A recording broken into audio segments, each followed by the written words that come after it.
Salut YouTube, c'est Clasher. Aujourd'hui on se retrouve pour une review. Tout d'abord je tiens à remercier le site Extreme Privilege pour le prêt de cette réplique pour que je puisse vous la présenter.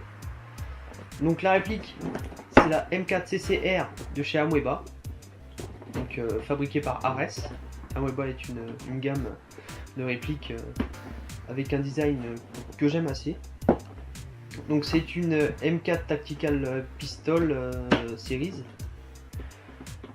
équipé de l'Electronic Firing Control System. Donc c'est un MOSFET créé par Amoeba qui est réglable avec l'utilisation d'un boîtier, donc qui n'est pas inclus, qu'il faut acheter à part, c'est le seul va dire bémol.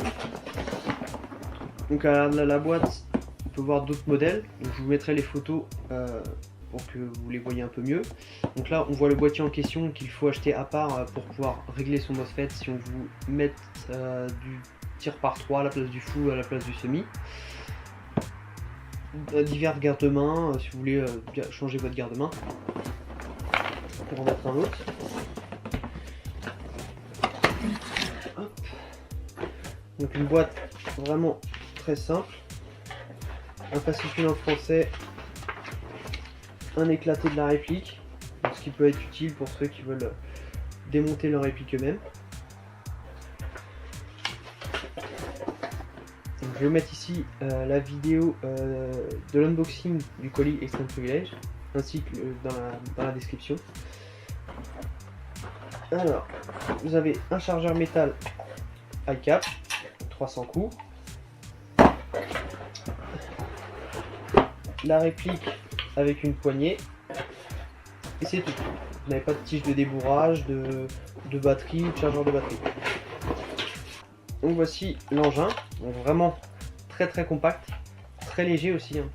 La réplique entière pèse 2 kg, très courte, hein. Là dans cette configuration on est à 37 cm, cross déplié on est à 60 cm. Donc la réplique qui est quasiment entièrement en ABS, hormis le cache-flamme, le canon externe et les rails qui sont en métal. Donc la crosse pliante se plie grâce au bouton qui est ici. Après elle tient un petit peu en position, ça évite qu'elle se déplie toute seule. Donc pour la déplier vous avez juste à tirer un petit peu et elle se coupe. Donc quand vous pliez la crosse vous accédez à la vis de changement de ressort, donc ce qui est vraiment un avantage pour cette réplique. C'est vraiment confortable de pouvoir changer la puissance de la réplique sans avoir à sortir la gearbox. Là n'importe qui peut changer la puissance de sa réplique. Donc la réplique est fournie avec une poignée en ABS, compacte et assez agréable. Au niveau des compatibilités de chargeurs, moi sur mes autres Amoeba j'ai mis tout et n'importe quoi et tout a fonctionné. Vous avez un cache-flamme spécifique, sens horaire, donc faut vraiment faire attention si vous voulez acheter un silencieux qu'il ait le pas de vis horaire. Réplique courte, donc dit canon très court, hein. Le canon fait que 105 mm, donc c'est assez court, mais bon, pour du CQB ça suffira.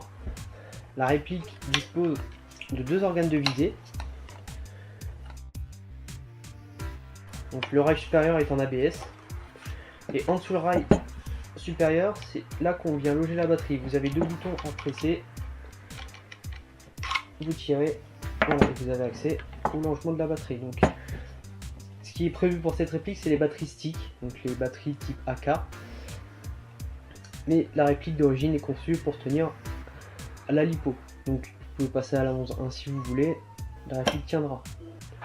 Donc pour tester j'ai une batterie lipo en 3 cellules, donc on va voir si ça peut passer.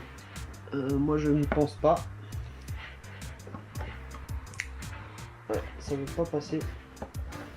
Donc il faut vraiment prendre des lipos vraiment très fines, celles qui sont prévues pour les AK, parce que sinon vous allez être embêté, ou alors il faudra faire sortir le câble et mettre la batterie dans un NPEC.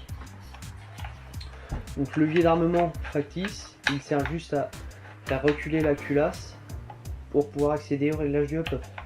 Très facile à régler. Donc le bouton de désengagement du chargeur se trouve ici, il est assez gros, contrairement aux L4 habituels. Voilà, on sent qu'il voilà, faut tirer un petit peu, mais à mon avis il faut que le corps se fasse. Parce que là j'appuie, il ne tombe pas tout seul, c'est pour l'idée. Donc au niveau des attaches sangles, j'en avais sur la crosse. Bon, après si vous voulez jouer plié, vous en avez un ici. Donc je vous déconseille de mettre directement votre sangle ici ou un anneau en ferraille. Vaut mieux faire un anneau en paracorde et vous prendre dedans, ça évitera tout risque de torsion et de casse. Comme je vous parlais, elle a un MOSFET intégré et une détente électronique. Donc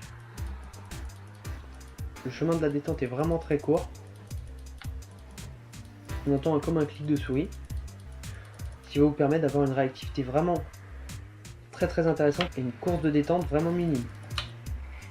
Donc le corps a des gravures Amoeba vraiment que je trouve vraiment jolies.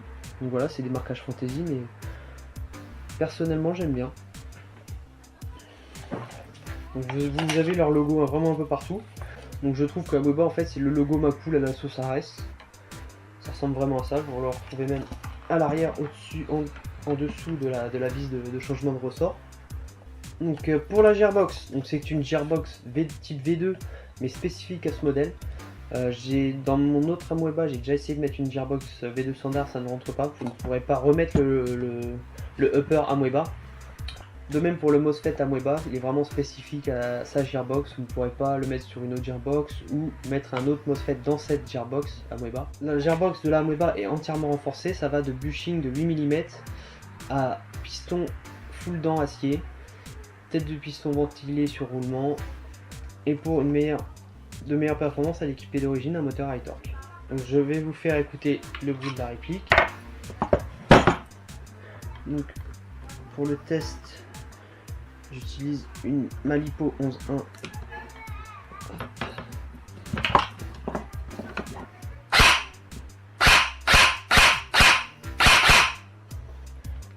Ouais. La course est vraiment courte. Donc la réactivité d'origine est vraiment très impressionnante. Le full, voilà, ça va aussi. Donc voilà, vraiment sortie de boîte. Vraiment des performances très intéressantes au niveau de réactivité et course de détente. Donc voilà, je vais vous faire un petit passage chronie et un petit tir sur cible et on se retrouve après. Donc passage chronie de la L4 Amoeba.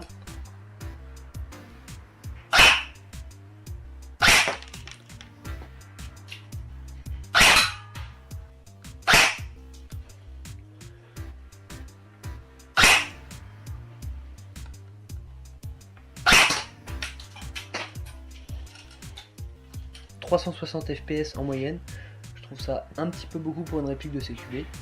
Mais bon, le changement de ressort est vraiment très simple, donc ça peut s'excuser. Donc c'est parti pour le test sur cible. Donc sur un casque à une distance de 15 mètres. Donc pour la batterie, j'ai réussi à faire passer la connectique vers l'avant. Donc je vais tenir ma batterie à la main, parce que sinon j'avais plus la mire avant. Donc on voit que c'est assez facile pour passer la connectique pour après mettre une batterie dans un NPEC. Donc pour le test, j'utilise des billes de 0,25 g et j'ai un petit peu réglé le up-up pour pouvoir avoir une trajectoire assez stable. Donc c'est parti, on se met.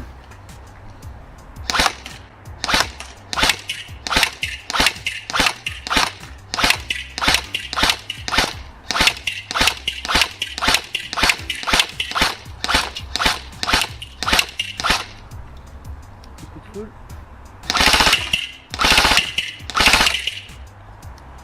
Ok, on va passer un petit peu plus loin. Donc là, je suis passé à 30 mètres, donc il y a quand même un vent moyen. Je sais pas si je vais réussir à mettre toutes les billes dessus. C'est parti, on se mit.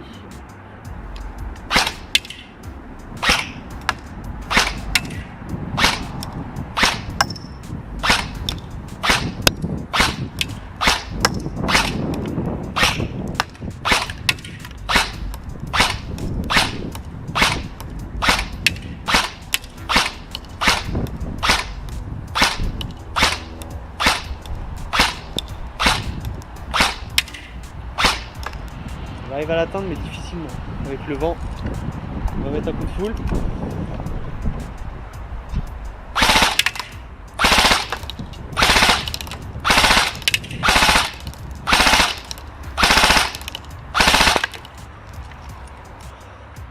Voilà, donc c'est quand même pas trop mal pour une si petite réplique avec un si petit canon.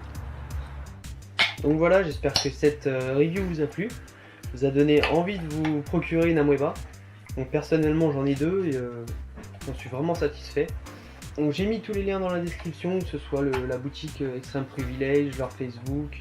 Je les remercie encore pour le prêt de la réplique et pour le partenariat qui s'offre à moi. Si vous n'êtes pas abonné à ma chaîne, n'hésitez pas à le faire, ça me fera toujours plaisir. Je remercie tous mes abonnés. Je vous dis à bientôt pour de prochaines vidéos. Salut!